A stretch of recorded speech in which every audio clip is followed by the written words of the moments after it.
Aujourd'hui se réunissent deux événements importants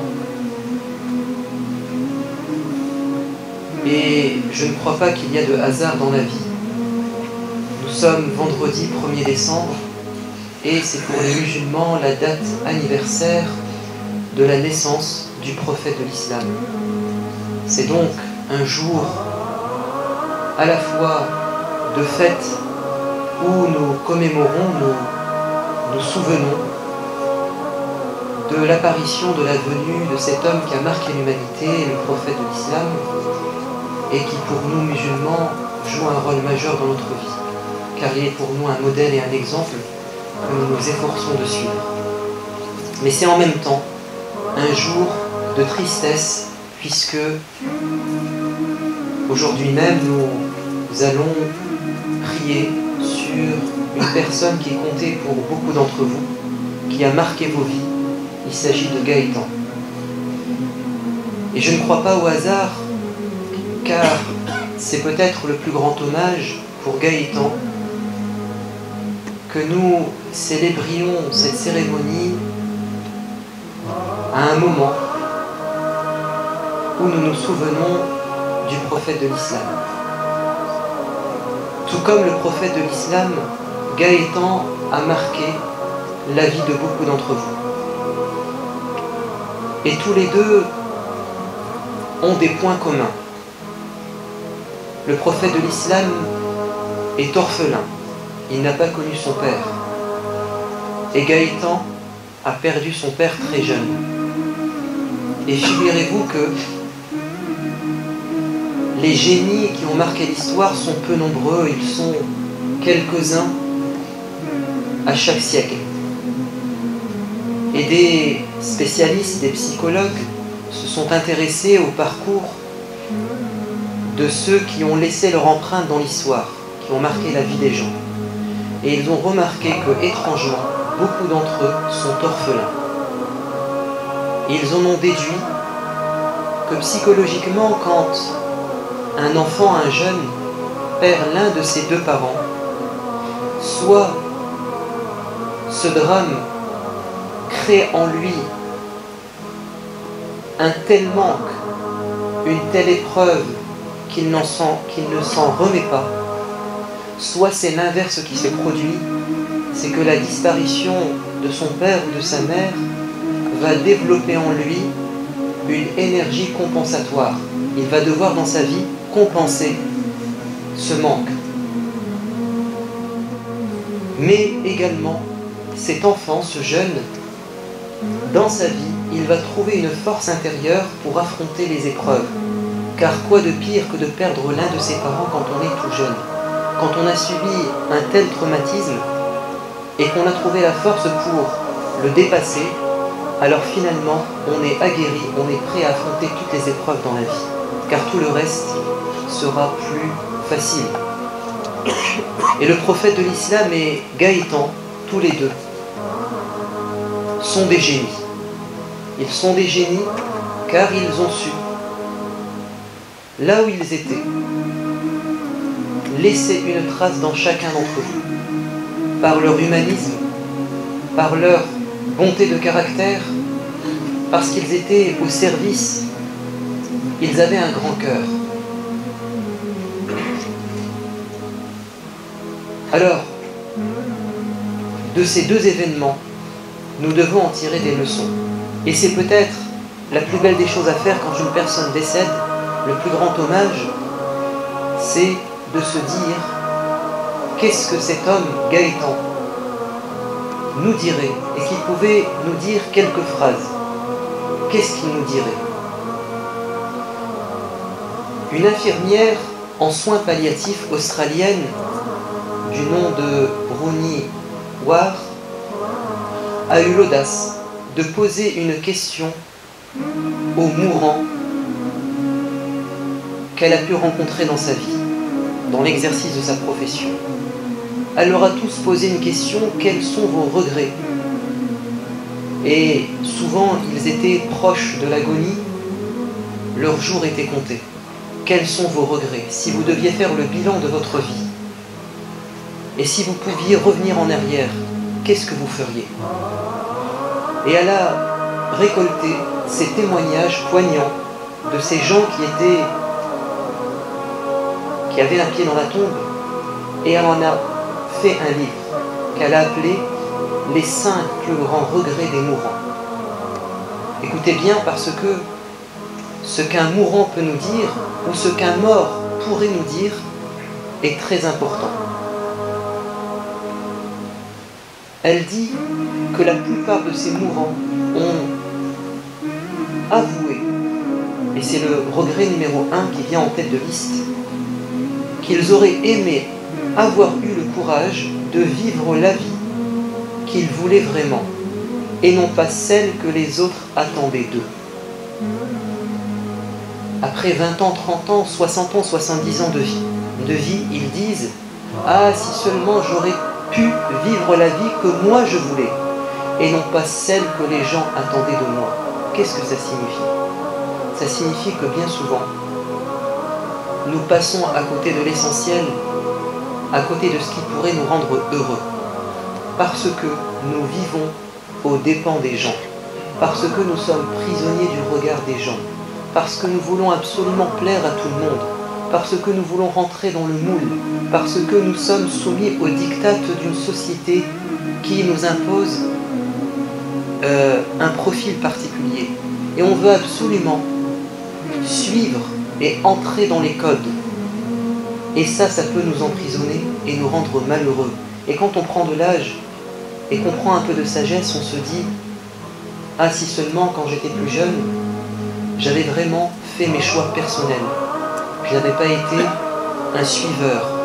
Si je n'avais pas été dans le mimétisme, dans le conformisme, si j'avais ma propre personnalité. » Voilà le regret numéro 1 des gens. Moi je pense que là n'est pas le regret de Gaëtan. Je ne pense pas que Gaëtan, s'il pouvait nous parler aujourd'hui, nous dirait « Je n'ai pas vécu la vie que je voulais avoir. » Car assurément, et j'ai entendu beaucoup de témoignages parmi ceux qui étaient proches d'eux, ils ont tous dit que Gaëtan savait ce qu'il voulait dans sa vie. Il avait la tête sur les épaules. Il était plutôt un leader, un modèle. Et c'est pour ça qu'il nous a marqués. Il a su faire les bons choix dans sa vie.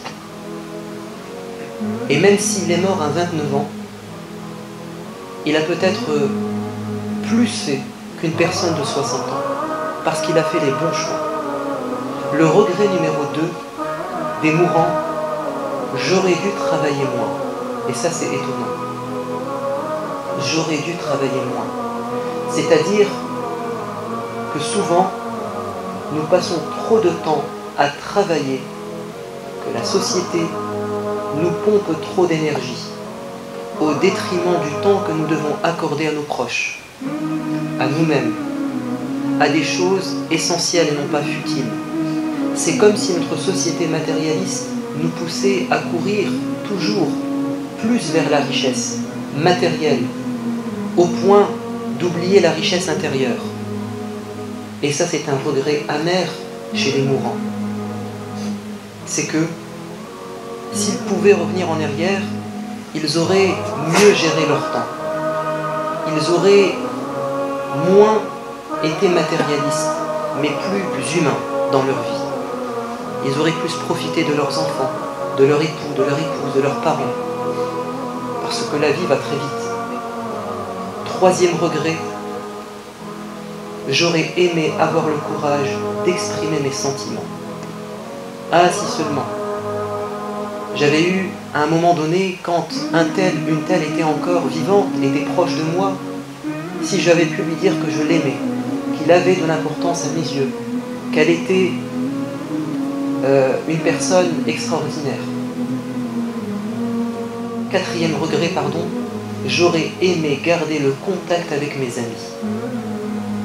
J'aurais aimé garder le contact avec mes amis. Et cinquièmement, j'aurais aimé m'accorder un peu plus de bonheur.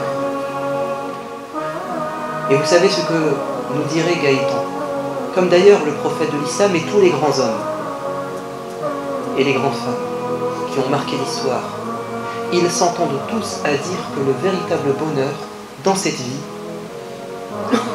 réside dans le fait de donner et non pas de profiter. Plus nous donnons et plus nous serons heureux.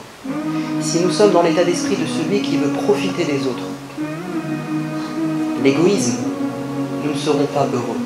Nous serons parfois joyeux, mais jamais nous connaîtrons le bonheur. Le bonheur, c'est véritablement de se sacrifier pour les autres. Le plaisir que nous ressentons quand nous venons en aide à une personne dans la difficulté, quand on rend un service, il est incommensurable par rapport au plaisir qu'on peut savourer quand on profite d'une chose finalement qui dure qu'un court instant. Et c'est ce qu'a fait Gaëtan dans sa vie. Ses plus proches disent, notamment son ami intime, que c'était une personne qui donnait toujours son sang. Et c'est très symbolique. Le fait de donner son sang, ça signifie qu'on veut sauver la vie des autres. On est prêt à se séparer de ce qui est, ce qu'on possède de plus cher, son sang, mais pour les autres. Et qu'il entreprenait parfois, sans forcément consulter ses proches, parce qu'il savait ce qu'il voulait, des voyages humanitaires dans tel pays où il y a une population en détresse. Parce que, disons-le, il a vécu des épreuves étant jeune, alors il est plus sensible à la souffrance des autres.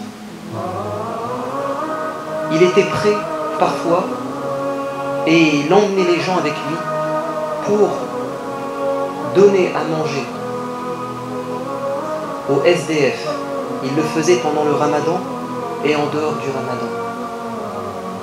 Avait-il su garder ses liens avec ses amis? Oui, vous en êtes la preuve. Je témoigne que nous n'avons jamais reçu autant d'amis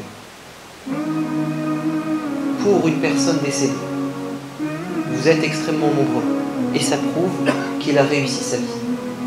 Pourtant, il n'a même pas pensé à lui-même, il ne s'est pas marié, il n'a pas eu d'enfant, mais il a su fonder une plus grande famille qui est la famille humaine, c'est-à-dire ses amis et ses proches. Et c'est ça la réussite. Donc Gaëtan a réussi sa vie, qu'il en soit félicité et qu'il en tire profit dans l'au-delà. Il a réussi sa vie parce qu'il n'a fait que donner, parce qu'il a su profiter de ce qu'il avait, il a su partager. Et je l'envie personnellement.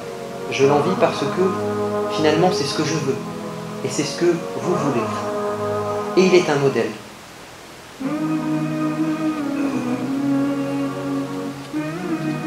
Que Dieu soit satisfait de lui. Encore une fois, le plus grand hommage qu'on pourrait faire à Gaëtan, c'est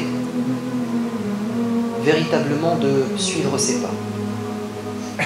Parce que je pense qu'il avait cette intime conviction qu'il n'était sur terre que pour être au service des gens et pour les ramener vers un monde meilleur. Nous sommes dans une salle au trésor. Il y a des trésors. Nous les connaissons. Gaëtan, par sa vie, nous les a montrés. Mais bien souvent, nous nous perdons dans des rêves, dans des espoirs qui sont souvent matérialistes. Et puis un jour, ça sonne. Notre jeunesse est passée. Un proche a disparu. Notre vie s'arrête. Et les larmes ne sont d'aucun intérêt. Alors, avant que nous regrettions, avant que nous sortions l'un des 5 regrets que cette infirmière nous a livrés dans son livre, il faut dès maintenant, en hommage à Gaëtan, prendre de nouvelles résolutions pour notre vie. Sachons faire les bons choix et agir par priorité. Paix à l'âme de Gaëtan, patience à sa famille et tous nos remerciements au nom de Gaëtan à ses amis. C'est tout en votre honneur de l'accompagner après sa mort comme lui vous a accompagné durant votre vivant. Et j'espère qu'un jour, en tout cas c'est notre conviction, nous croyons que nous nous retrouverons tous ensemble pour partager, mais cette fois-ci pour l'éternité, là-haut, auprès de notre Seigneur. vous êtes invité à l'accompagner jusqu'à l'enterrement dans le cimetière et à présenter vos condoléances à sa famille. Et nous aurons une pensée pour lui, même si beaucoup d'entre nous vont devoir rester. Et j'aimerais simplement dire une chose, ça me paraît important. Gaëtan va se faire enterrer à côté de son père.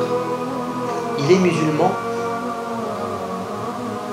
et nous lui assurons sa cérémonie à la mosquée, comme c'est son droit. Mais sa famille souhaite qu'il soit enterré à côté de son père, celui dont il n'a pas pu assez profiter durant son vivant. Et ce n'est pas un problème pour nous. Certains musulmans pensent que si nous sommes enterrés, si nous ne sommes pas enterrés dans un carré musulman, dans un cimetière, entre nous, alors ça se passera mal pour nous là-haut. Et ça, c'est une erreur. Et c'est même, ça n'a pas de sens. Ce qui détermine le bonheur dans l'au-delà, ce n'est pas l'endroit où nous sommes enterrés, ni la personne auprès de qui nous sommes enterrés, mais c'est ce que nous avons fait sur terre. Et vous le savez, et je vous le rappelle, mais vous le savez, que quand on était une personne de bien, notre tombe est un endroit du paradis. Que l'on soit seul ou autour de personnes, que ces personnes soient bonnes ou mauvaises, ça n'a aucune incidence sur nous. Parce que nous avons été testés sur terre et nous avons réussi notre test. Tout le reste, il ne faut pas s'en inquiéter.